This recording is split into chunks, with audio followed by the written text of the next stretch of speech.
समय समय में अलग अलग भक्ति आंदोलन का मतलब यहाँ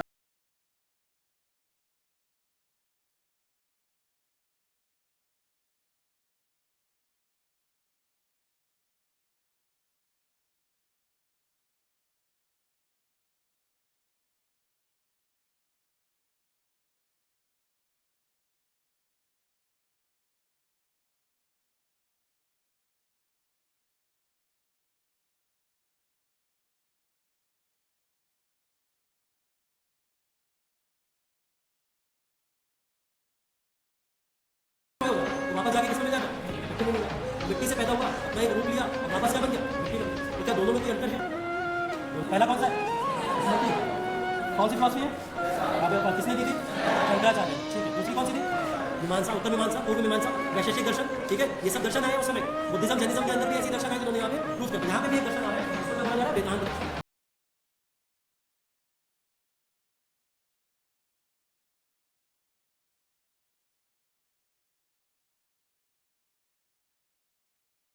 ठीक है।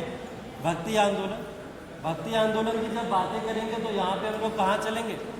धार्मिक संस्थाओं की तरफ चलेंगे। ठीक है, धर्म की तरफ चलेंगे, थोड़ा सा धार्मिक संस्थाओं की बातें करेंगे। ये टॉपिक एक ऐसा टॉपिक है जो आप प्राचीन में भी पढ़ते हैं, मध्यकालीन में भी पढ़ते हैं और आधुनिक भारत में भी पढ़ते हैं। ठीक है, समय समय में अलग अलग भक्ति आंदोलन हुए। भक्ति आंदोलन का मतलब यहाँ पे धार्मिक आंदोलन से, धार्मिक आंदोलन प्राचीन इतिहास में अगर बातें करें, बुद्धिज्म जैनिज्म ये सब आए, बुद्ध धर्म जैन धर्म आया, इनका पूरा का पूरा आप लोग जो पढ़ते वो था धार्मिक आंदोलन। मध्यकालीन भारत में जब इनकी बातें करते हैं हम लोग तो आप लोग को मिलेगा कुछ फिलॉसफीज़ यहाँ पे मिलेगी।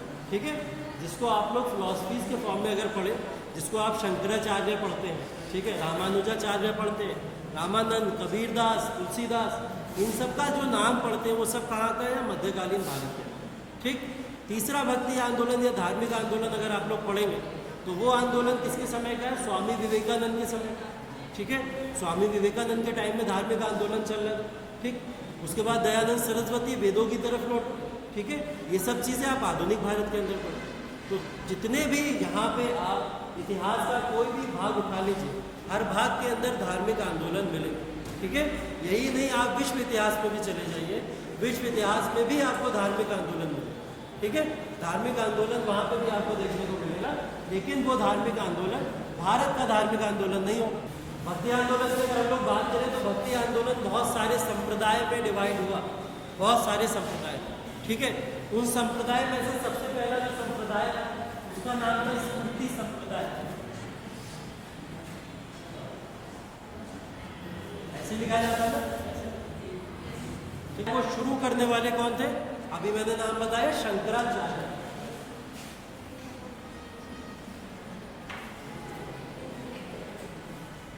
स्मृति संप्रदाय वो संप्रदाय जहां पे हम लोग अद्वैतवाद की फिलॉसफी को पढ़ते हैं। ठीक, अद्वैतवाद की फिलॉसफी जहां जहां तक पहुंची, उन तमाम अद्वैतवाद की फिलॉसफी को मानने वाले लोगों को क्या बोला गया? स्मृति संप्रदाय के लोग बोला गया। यहाँ पे अगर हम लोग बात करें, इनका जो संप्रदाय है उसको बोला जाता है श्री संप्रदाय। क्या बोला जाता है? श्री संप्रदाय। श्री संप्रदाय को देने वाले रामानुजाचार्य। ठीक, और इन्होंने जो फिलॉसफी दी उसको बोला जाता है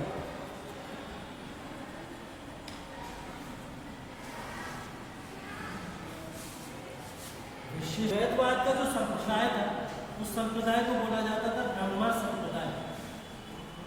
ठीक है, क्या बोला जाता था? ब्रह्मा संप्रदाय। नाम भी नोट कर लीजिए, माधवाचार्य।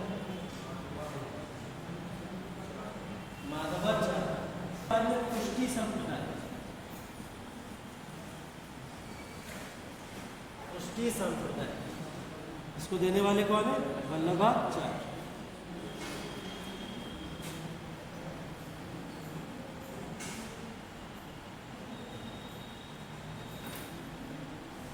वल्लभाचार्य कहाँ से थे पता है किसको? कहाँ से थे ये पता? उत्तर प्रदेश से,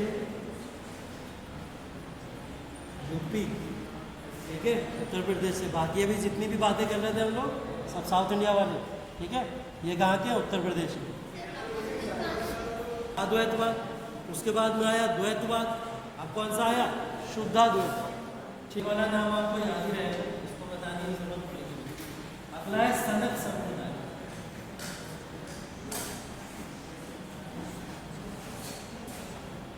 सनक संप्रदाय, ठीक है। सनक संप्रदाय को देने वाले जो थे उनका नाम था निम्बकाचार्य। क्या नाम था? निम्बकाचार्य। निम्बकाचार्य को जाना जाता है द्वैतवाद।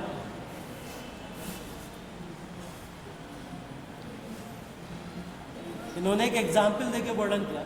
इन्होंने बोला एक मटका होता है, मटका सब लोग समझते हैं, मिट्टी का जो मटका, घड़ा जिसको हम लोग कहते हैं, ठीक है। घड़ा होता है मिट्टी का, मटका जो होता है वो किसका बना हुआ होता है? मिट्टी का बना हुआ होता है। मिट्टी से जब वो बनता है तो अपना एक प्रारूप लेता है, एक रूप लेता है, और उसके बाद में जब वो ख़त्म हो जाता है, डिस्ट्रॉय हो जाता है, तो वापस जाके किस में मिल जाता है? मिट्टी में मिल जाता है। तो मिट्टी से पैदा हुआ, अपना एक रूप लिया और वापस क्या बन गया? मिट्टी बन गया। तो क्या दोनों में कोई अंतर है?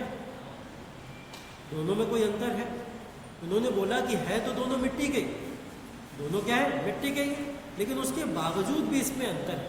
अंतर यह है कि मिट्टी से जो चीज़ पैदा हुई थी, वो मिट्टी से पैदा होने के बाद में जब उसको संसार के अंदर भेजा गया, तो संसार के अंदर भेजने के बाद में उसने अपना एक रूप ग्रहण कर लिया। एक रूप, जैसे घड़ा क्या है, एक प्रारूप में बन गया, एक रूप बन गया उसका, और उसके बाद में उसको 100 तरीके से लोगों ने यूज़ किया, ठीक है।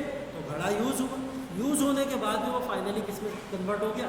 मिट्टी में कन्वर्ट, ठीक है। तो इन्होंने बोला हाँ, आप जो बात बोल रहे हैं अद्वैतवाद वाले लोग कि आत्मा परमात्मा एक ही चीज़ है, हमने भी मान लिया कि मिट्टी भी एक ही है, घड़ा भी एक ही चीज़ है, लेकिन क्या मिट्टी घड़ा बन के बहुत सारे उपयोग में नहीं आता? आता है ना, बिल्कुल आता है। तो इसको इस तरीके से समझिए कि मिट्टी पहले घड़ा बनेगी, घड़ा बनने के बाद में उसका बहुत ज़्यादा उपयोग होगा, संसार में कई सारे कार्य करेगी, उसके बाद में फिर वो मिट्टी में कन्वर्ट हो जाएगी। तो इसका क्या मतलब हो गया द्वैतवाद का? इसका मतलब यही हो गया कि आत्मा परमात्मा दोनों चीज़ें हैं तो एक ही, लेकिन उसके बाद भी आत्मा और परमात्मा में बहुत बड़ा डिफरेंस है कि आत्मा से परमात्मा तक पहुंचने के लिए इंसान को एक स्टेज से गुजरना पड़ता है, और वो स्टेज क्या है? टूटना फूटना, ठीक है। और बहुत सारी ऐसी चीज़ें, घड़ा ऐसे थोड़ी बन जाता है। घड़े में क्या होता है? बहुत सारी पिघलना, कई सारी चीज़ें होती हैं, जिसके बाद में घड़ा एक फाइनल फॉर्म लेता है। तो वो फाइनल फॉर्म में कन्वर्ट होने से पहले घड़े को बहुत सारी स्टेजेस से गुजरना पड़ता है। वही सारी की सारी क्या है? द्वैतवाद की फिलॉसफी। पहला कौन सा है? स्मृति। कौन सी फिलॉसफी है? अद्वैतवाद। किसने दी थी? शंकराचार्य ने, ठीक है। दूसरी कौन सी थी? श्री संप्रदाय। तीसरी है, वो पहले बता दी थी मैंने, वो तीसरी। दूसरी वाली कौन सी? द्वैतवाद। द्वैतवाद किसने दी? माधवाचार्य ने। क्या बोलते हैं इसको? ब्रह्मा साम्राज्य। तीसरी बता दीजिए। श्री संप्रदाय। श्री संप्रदाय किसने दिया? रामानुजाचार्य ने। कौन सा संप्रदाय कहलाता है?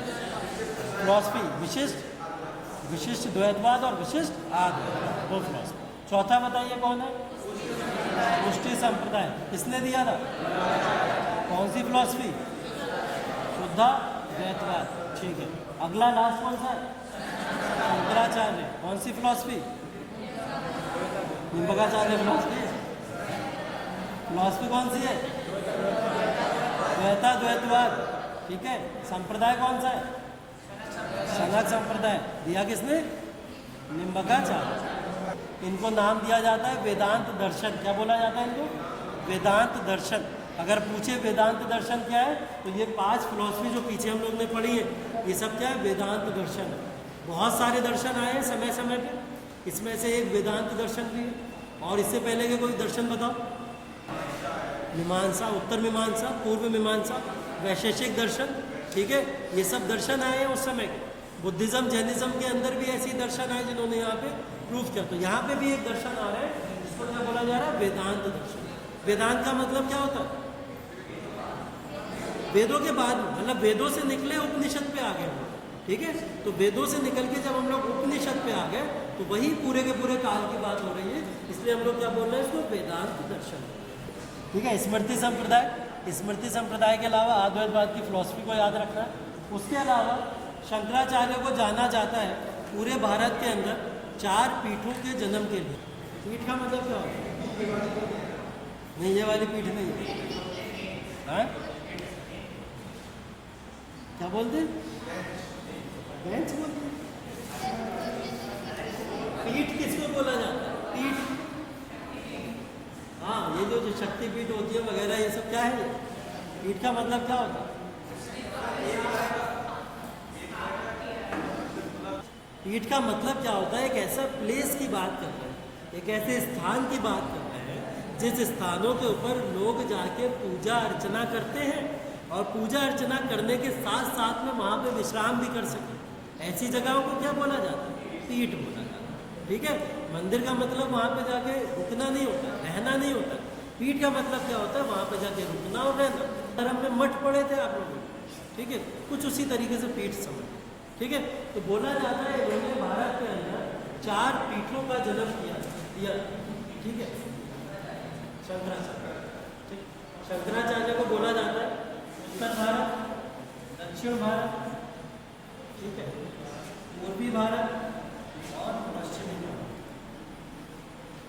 चारों जगहों पर इन्होंने कुछ ऐसे धार्मिक प्लेसेस बनवाए हैं जिन प्लेसेस को भी आज के समय में याद रखा जाता है।